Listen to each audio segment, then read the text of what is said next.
उस बारात का जब इवेंट हो रहा था उसमें नामालूम अफराद अंदर घुस जाते हैं, अंधाधुंध गोलियां चला देते हैं। बाद पता लगता है कि ये दरीना दुश्मनी का शाखसाना है। दूल्हा इसमें जख्मी नहीं हुआ, दूल्हे का भाई जो है वो गोलियों की जद में आकर, बल्कि उसे टारगेट किया गया जिसका नाम तारिक फफरा था। वो और एक दुल्हन का मामू है, ये दोनों आपस में रिश्तेदार है, दूल्हा और दुल्हन दोनों रिश्तेदारी हैं।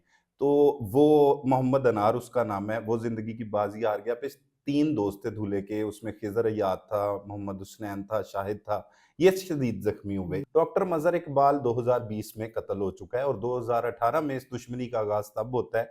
मुबैना तौर पर ये कहते हैं कि 4.5 एकड़ के करीब अराजी है और जवेद इकबाल फफरा जो इनका रिश्तेदार था डॉक्टर मजहर इकबाल का, वो वहां पर जो है वो कुछ मुबैना तौर पर इनके बकौल कब्जा करना चाहता था। 5 टोटल भाई हैं ये दूल्हा वगैरह, और चारों भाई बैरून मुल्क मुकीम होते हैं। 2 इटली में हैं और 2 सऊदी अरब में, और 13 साल बाद ये इकट्ठे हुए थे। और मकतूल जो तारक फफरा है वो भी जो है वो तकरीबन 2 साल बाद अपने मुल्क वापस आया था, मंडी बहुद्दीन, अपने नवाही गांव में अपने भाई की शादी के लिए। अस्सलामुअलैकुम, डिजिटल बॉक्स के साथ मैं हूं मोहम्मद उस्मान।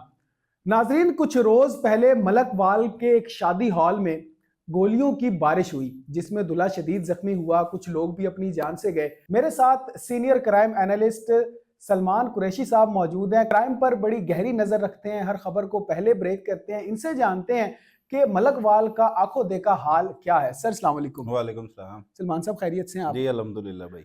सलमान साहब, आप मलकवाल गए, आपने कवरेज की, क्या नज़ारा था, क्या आंखों देखा हाल था, लोगों से बात की, क्या कहना था उनका? देखें, ये बड़ा अफसोसनाक वाकया था। जब इस वाकये के बारे में इत्तला मिली तो बतौर इंसान बड़ा एक सदमा पहुंचा कि शादी की तकरीब में और बारात, जब क्या नाम है, एक बहुत बड़ा इवेंट होता है बारात वाला, उस बारात का जब इवेंट हो रहा था उसमें नामालूम अफराद अंदर घुस जाते हैं, अंधाधुंध गोलियां चला देते हैं। बाद पता लगता है कि ये दरीना दुश्मनी का शाखसाना है। तो एक बतौर सहाफ़ी और बतौर इंसान दुख और तकलीफ से गुजरे, और वो पूरा पाकिस्तान ही ये सोच रहा था कि ये इतना बड़ा वक़ूआ और इसके पीछे हक़ाइक़ क्या होंगे।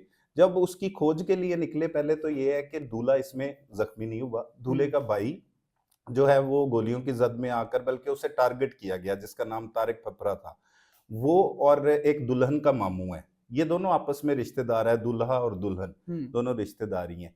तो वो मोहम्मद अनार उसका नाम है, वो जिंदगी की बाजी हार गया। फिर तीन दोस्त थे दूल्हे के, उसमें खिजर अयाद था, मोहम्मद हुसनैन था, शाहिद था, ये शदीद जख्मी हुए। उसमें से शाहिद की हालत जो है वो नाजुक बताई जा रही है, बाकी दो तो तिब्बी इमदाद देने के बाद फारिग कर दिए गए।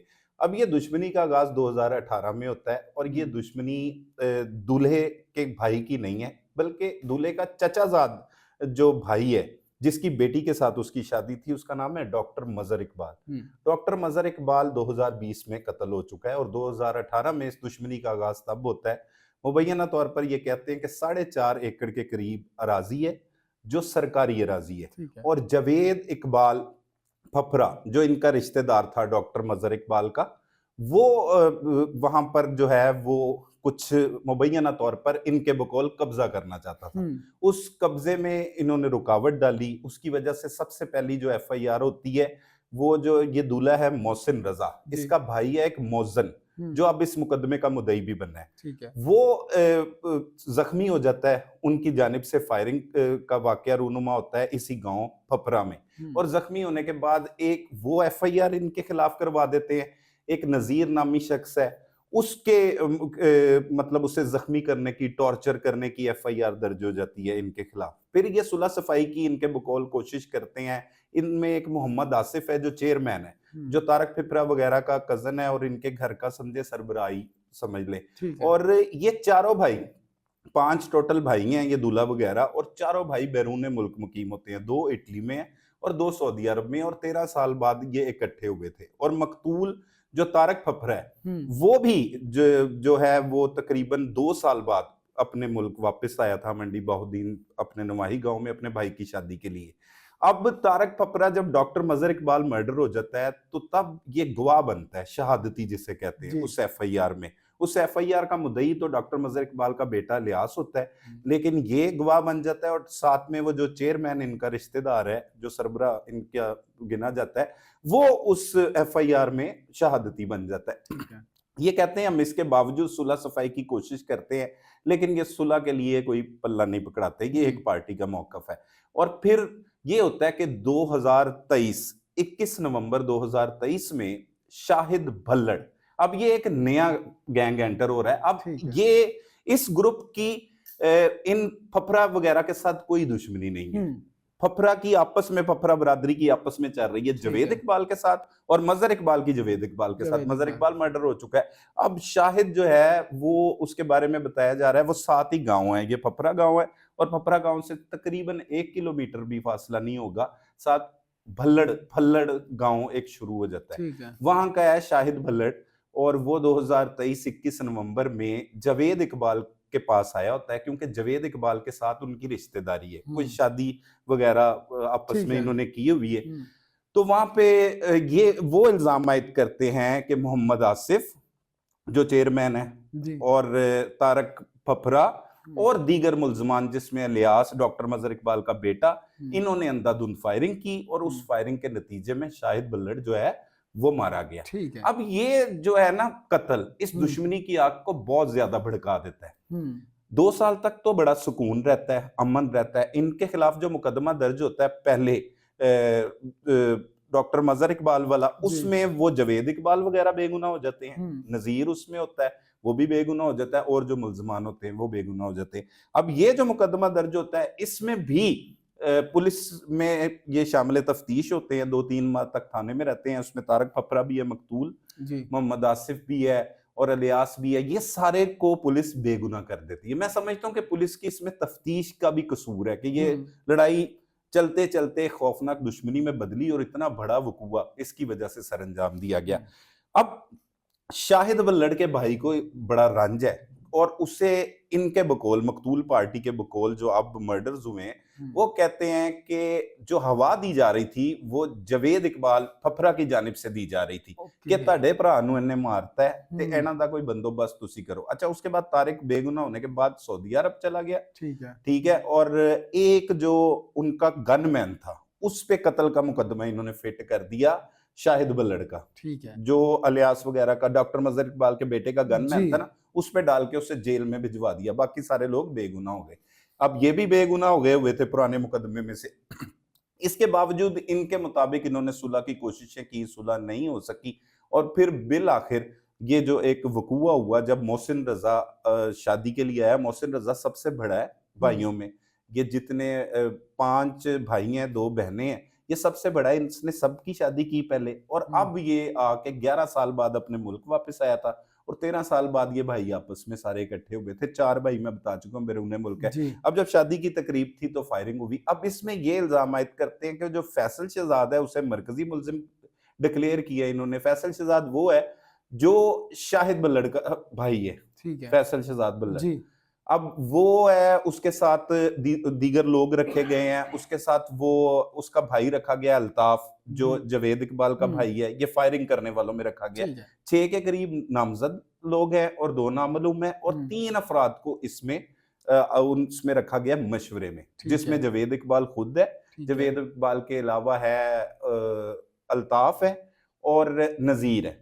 ये लोग जो है उनकी कहते हैं इमा पर ये वाकया हुआ है और जो हमने उनके घर जाके पूछा, उनका कहना है कि ये सारी लड़ाई की जड़, इस फसाद की जड़ जो है वो जवेद इकबाल फफरा है और ये फफरे की वजह से ही ये इतना बड़ा वकूआ सरअंजाम दिया गया और उन्होंने उन तमाम लोगों को नामजद किया, जिसमें पहला नाम जो है वो फैसल शहजाद का है। और इसके बाद पुलिस ने उनका घर भी मस्मार कर दिया, घर की दीवारें मस्मार की हैं, पूरा घर नहीं मस्मार किया, एक बहुत बड़ा घर बनाया गया। और इस पट्टी की अगर बात की जाए, जिक्र किया जाए, तो ये ना सिर्फ मंडी भाउदीन है, गुजरात है, हाफजाबाद है, जेलम है, खारियां है, ये जितनी पट्टी है ना, ये सारी पट्टी में ज्यादातर लोग यहाँ से बैरून मुल्क चले जाते हैं। कुछ डंकियां लगाकर चले जाते हैं और कुछ लोग जो है वो वैसे लीगल तरीके लीगल से तरीके से बैरून मुल्क चले जाते हैं, वहां पर जाके फिर पैसे कमाते हैं, मजदूरी करने के लिए लोग जी जाते हैं। जब पैसा आ जाता है तो कुछ लोग तो स्पेशल इसलिए पैसा कमाते हैं कि उन्होंने दुश्मनियां निभानी होती हैं। और लोगों की यहाँ पे जो फितरत है, वहां पे हम लोगों से बात करना चाह रहे थे, उनसे पूछना चाह रहे थे, तो वो कहते थे हम अगर इस बात में बोलेंगे भी ना तो ये लड़ाई हमारे तरफ आ जाएगी।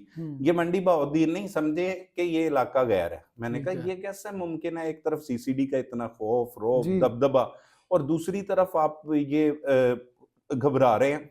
वो कहते हैं यहाँ का असूल है, यहाँ पर लोग हसद भी करते हैं एक दूसरे से। और फिर ये लोगों की ये जो आदत होती है, कोई वाकया हो जाए या उसमें कोई मुलविस मुलजिम बच निकले तो लोग दूसरों को जीने नहीं देते। वो भड़का भड़का के आग इस नहज तक ले जाते हैं कि वो फिर इतने बड़े वकूए मंजरे आम पर आते हैं। लेकिन जो भी हो, एक बहुत बड़ा वकूआ किया गया जी है और अफसोसनाक वाकया किया गया। बारात में बुजुर्ग भी शरीक होते हैं, बच्चे, फैमिलियां, किसी का लिहाज नहीं किया गया। दुश्मनदारियों में भी ना असूल होते हैं, लेकिन किसी असूल को मद्देनजर नहीं रखा गया और 2 अफराद को कत्ल कर दिया गया, 3 अफराद को जख्मी कर दिया गया। गुरसा तो यही मुतालबा करते हैं कि उन्हें इंसाफ दिया जाए। और इंसाफ की जहां तक बात कि हम उनके घर जब पहुंचे हैं तो वहां पर एक भी पुलिस एहलकार मौजूद नहीं था। इतने बड़े वकूए के बाद सिक्योरिटी जरूर दी जाती है, जी एलीट की फोर्सेस उनके घर के बाहर हम्म तैनात होती हैं, लेकिन वो अपनी मदद आपके तहत ही छुप छुपा के जो भी अपना इंतजामात चला रहे हम्म थे। और वो कह रहे थे पुलिस हमें सिक्योरिटी भी फराहम नहीं कर रही। और वो इतने मतलब गांव देहात के लोग हैं हम्म और वो मुतालबा सिर्फ एसएचओ से कर रहे हैं 2 कत्ल होने के बाद कि एसएचओ से रिक्वेस्ट उनकी क्या है कि जी जनाब एसएचओ साहब आप हमारी दरखास्त सुन लें, हमें कुलों के लिए सिक्योरिटी दे दें। सलमान साहब क्या आप समझते हैं कि पुलिस अपना रोल उस तरह से अदा नहीं कर रही जिस तरह उसे करना चाहिए? देखें पुलिस ही बहुत से केसेस अगर हम उठा के देखें ना तो ये जो सारी खराबी पैदा होती है इसके हम्म पीछे ही पुलिस होती है। और खास तौर पर गांव देहातों में तो एक एसएचओ तो आपको पता ही नहीं है कि वो क्या बला होता है और वो क्या हम्म कुछ कर जाता है वहां पे लोगों के लिए। उसकी एक रोब और दबदबा किस तरह का होता है। तो पुलिस बहुत से काम इस तरह के कर जाती है। फिर सियासी असर और रसूख का एक दूसरे पर ये इल्जाम आयद करते हैं। वो कहते हैं वो सियासी असर और रसूख रखता है, ये कहते हैं वो सियासी हम्म असर और रसूख रखता है।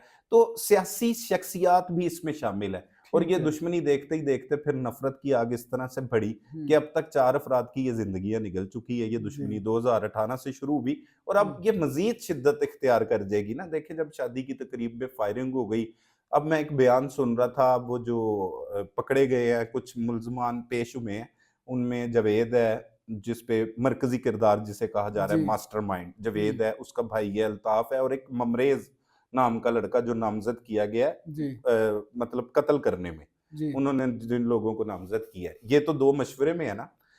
वो कह रहे थे और उसका भाई का बयान था कि जी वो जो कत्ल हुआ था डॉक्टर मज़हर इकबाल का, वो इन्होंने खुद ही किया था। ठीक वो है ये कह रहे हैं, इनसे हमने इंटरव्यू किया, इनका कहना था कि वो जो शाहिद का कत्ल हुआ था ना जी बल्लड़ का, जी वो जावेद ने किया था। मतलब दोनों ही मान ही नहीं रहे इस मान नहीं रहे बात को।